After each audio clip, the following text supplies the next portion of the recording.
Seeja Taxila Tamil podcast உங்களை இந்த ஆழமான விவாதத்துக்கு வரவேற்கிறது. வீட்டில் இருந்தபடியே வரிச்சட்ட வழக்குகளை கேட்டு மகிழுங்கள். ஜிஎஸ்டி சட்ட அறிவை மேம்படுத்த சீஜா டாக்ஸ்லா தமிழ் பாட்காஸ்டை தவறாமல் கேளுங்கள். எங்களுடன் இணைந்திருக்க தொடர்பு கொள்ள வேண்டிய எண் 9964886879. வணக்கம். இன்னைக்கு நாம கல்கத்தா உயர்நீதிமன்றம் கொடுத்த ஒரு ரொம்பவே முக்கியமான தீர்ப்பை பத்தி ஆழமா பார்க்க போறோம். வணக்கம். ஆமா, இது நிறைய வரி செலுத்துபவர்களுக்கு பயனுள்ள ஒரு விஷயம். ஒரு விஷயத்தை யோசிச்சு பாருங்க. வரித்துறை உங்க மேல ஒரு வழக்கு போடுறாங்க. அதுக்காக உங்க அக்கவுண்ட்ல இருந்து பணத்தையும் எடுத்துக்கிறாங்க. சரி. ஆனா கொஞ்ச நாள்லயே அந்த வழக்கையே வாபஸ் வாங்கிடுறாங்க. இதுக்கப்புறம் அதே காரணத்தை சொல்லி புதுசா ஒரு வழக்க ஆரம்பிச்சு நீங்க மேல்முறையீடு செய்யணும்னா மறுபடியும் பணம் கட்டுங்கன்னு சொன்னா உங்களுக்கு எப்படி இருக்கும்? கேட்கறதுக்கே ரொம்ப குழப்பமா இருக்கு. ஒரு தடவை எடுத்த பணத்தை வச்சுக்கிட்டு திரும்பவும் பணம் கேட்கறது, அது எந்த வகையில நியாயம்? கரெக்ட். இந்த மாதிரி ஒரு சிக்கலான சூழ்நிலையில தான் கல்கத்தா உயர்நீதிமன்றம் ஒரு தெளிவான தீர்ப்பு கொடுத்து வரி கட்டுறவங்களோட உரிமைகளை நிலைநாட்டியிருக்கு. அப்போ இந்த வழக்குல உண்மையிலே என்ன நடந்ததுன்னு பார்க்கலாம். சரி, இந்த விசித்திரமான சம்பவத்தோட ஆரம்பத்துக்கு போவோம். ஒரு நிறுவனம் இருக்கு. மே 27, 2022ல ஜிஎஸ்டி துறை அந்த நிறுவனத்துக்கு எதிரா ஒரு உத்தரவு போடுறாங்க. ஆனா என்ன ஆச்சரியம்னா, அடுத்த மாசமே, அதாவது ஜூன் 22, 2022ல அந்த உத்தரவே அவங்களே ரத்து செஞ்சிடுறாங்க. இதுவே ஒரு அசாதாரணமான விஷயம்தான். சாதாரணமா ஒரு அரசு துறை போட்ட உத்தரவை அவங்களே திரும்ப வாங்குறது ரொம்ப அரிது. ஆமா, ஒருவேளை அவங்க பக்கமே ஏதோ தவறு இருந்திருக்கலாம், உணர்ந்திருக்கலாம்.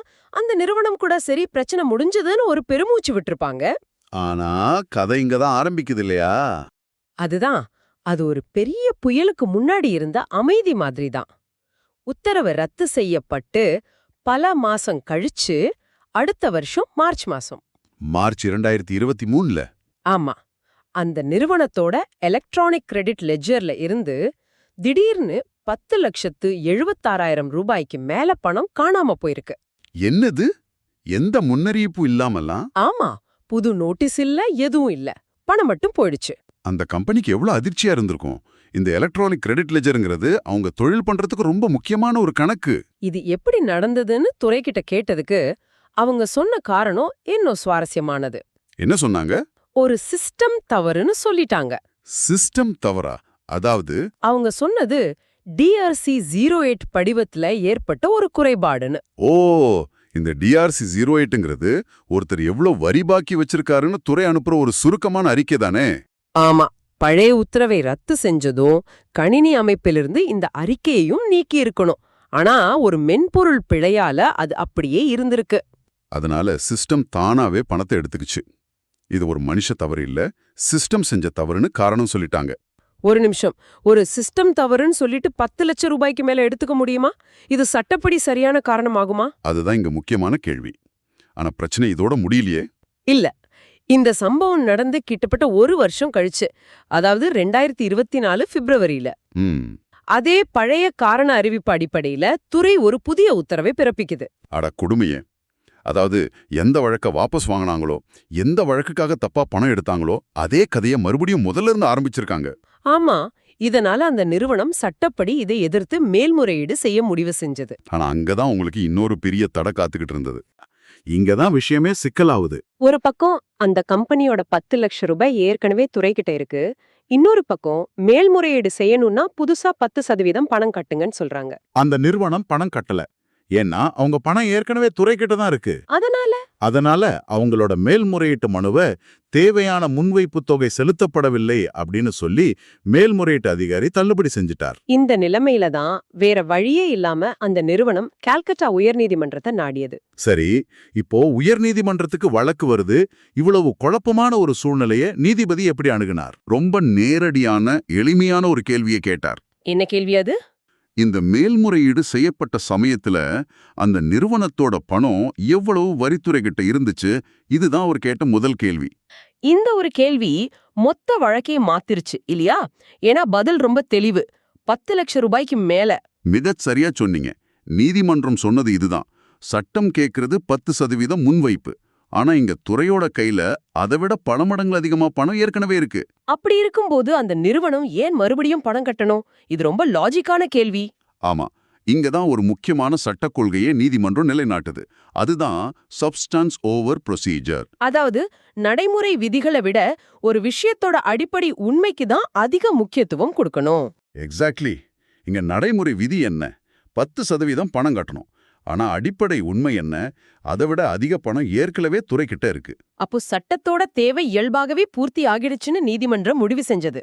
ஆமா, துறை செஞ்ச ஒரு சிஸ்டம் தவறுக்காக ஒருத்தரோட மேல்முறையீடு செய்யும் உரிமையை பறிக்க முடியாதுன்னு நீதிமன்றம் ரொம்ப தெளிவா சொல்லுச்சு. ஒரே காரணத்துக்காக கைவிடப்பட்ட ஒரு பழைய நடவடிக்கையின் கீழ் வசூலிச்ச பணத்தை அதே காரணத்துக்காக ஆரம்பிச்ச ஒரு புது நடவடிக்கைக்கான முன்வைப்பு தொகையா கண்டிப்பா எடுத்துக்கணும். இது வெறும் பண பரிமாற்றம் சம்பந்தப்பட்ட விஷயம் இல்ல. இது ஒரு வரி செலுத்துபவரோட அடிப்படை உரிமை. ஆமா, நியாயம் சம்பந்தப்பட்ட விஷயம். அப்போ நீதிமன்றத்தோட இறுதி உத்தரவுகள் என்னவா இருந்துச்சு? ரொம்ப நேரடியா இருந்திருக்கணுமே. ஆமா, ரொம்ப தெளிவான 4 உத்தரவுகள். முதல்ல மேல்முறையீட்ட தள்ளுபடி செஞ்ச உத்தரவை உடனே ரத்து செய்ய சொன்னாங்க. சரி. இரண்டாவதா, இந்த வழக்க மறுபடியும் அதே மேல்முறையீட்டு அதிகாரிக்கு அனுப்பி இந்த முன்வைப்பு மாதிரியான நடைமுறை விஷயங்களை விட்டுட்டு வழக்கின் தகுதி அடிப்படையில் விசாரிக்க சொன்னாங்க இல்லையா? ஆமா, உண்மையிலே அந்த நிறுவனம் வரி கட்டணுமா இல்லையான்னு பாருங்கன்னு சொன்னாங்க. சரி. அந்த நிறுவனம் கிட்ட இருந்து எடுத்த பணத்தை பத்தி என்ன சொன்னாங்க? அதுதான் இதுல ஹைலைட். மூணாவதா, மேல்முறையீட்டுக்காக இனிமே எந்த பணமும் அந்த நிறுவனம் கிட்ட இருந்து கேட்கக்கூடாதுன்னு சொல்லிட்டாங்க. ஓகே. கடைசியா, ரொம்ப முக்கியமா, சட்டப்படி தேவையான 10% முன்வைப்பு தொகை போக மீதி இருக்கிற அதிகப்படியான பணத்தை எல்லாத்தையும் சரிபார்த்து ஆமா சரிபார்த்து 4 வாரத்துக்குள்ள அந்த நிறுவனத்துக்கே திருப்பி தரணும்னு உத்தரவிட்டாங்க. இது ஒரு அருமையான தீர்ப்பு. இதுல கவனிக்க வேண்டிய இன்னொரு விஷயம் என்னன்னா, நீதிமன்றம் வரியோட மூல பிரச்சனைக்குள்ள போகல. அந்த நிறுவனம் வரி ஏய்ப்பு செஞ்சதா இல்லையான்னு அவங்க முடிவு செய்யல. கரெக்ட். அந்த பொறுப்பை மேல்முறையீட்டு அதிகாரிக்கிட்டே விட்டுட்டாங்க. நீதிமன்றம் உறுதி செஞ்சது ஒன்னே ஒண்ணுதான். என்னது? வரித்துறையோட ஒரு நடைமுறை பிழைக்காகவோ அல்லது தொழில்நுட்ப கோளாறுக்காகவோ ஒரு வரி செலுத்துபவரோட மேல்முறையீடு செய்யும் அடிப்படை உரிமையை மறுக்கவே முடியாது. சட்டம் நியாயத்தின் பக்கம் நிக்கணுங்கிறத இந்த தீர்ப்பு ஆணித்தரமா சொல்லியிருக்கு. உண்மையிலேயே இது வரி கட்டுறவங்களுக்கும் வரி ஆலோசகர்களுக்கும் ஒரு பெரிய நம்பிக்கையை கொடுக்குது. ஆமா, துறையின் தவறுகளால நம்ம உரிமைகள் பாதிக்கப்படும் போது நீதிமன்றத்தை அணுகுனா நியாயம் கிடைக்குங்கிறதுக்கு இது ஒரு சிறந்த உதாரணம். இந்த விவாதத்தோட இறுதியில உங்களுக்காக ஒரு கேள்வியை விட்டுட்டு போறோம். ஒரு துறையோட சிஸ்டம் பிழைக்காக ஒரு வரி செலுத்துபவர் 2 தடவை பணம் கட்ட வேண்டிய நிலைக்கு தள்ளப்படுறதும் அவரோட மேல்முறையீடு செய்யும் உரிமை மறுக்கப்படுறதும் சரியா? இந்த தீர்ப்பு வரி செலுத்துவோரின் உரிமைகளை பாதுகாக்கிறதுல எவ்வளவு முக்கியம்னு நீங்க நினைக்கிறீங்க? இதை பத்தி சிந்திச்சு பாருங்க. இது சீஜா டாக்ஸ்லா தமிழ் பாட்காஸ்ட், உங்கள் GST legal learning partner. GST சட்டம் பேசும் உங்கள் தோழன் எங்களுடன் இணைந்திருக்க தொடர்பு கொள்ள வேண்டிய எண் 9964886879.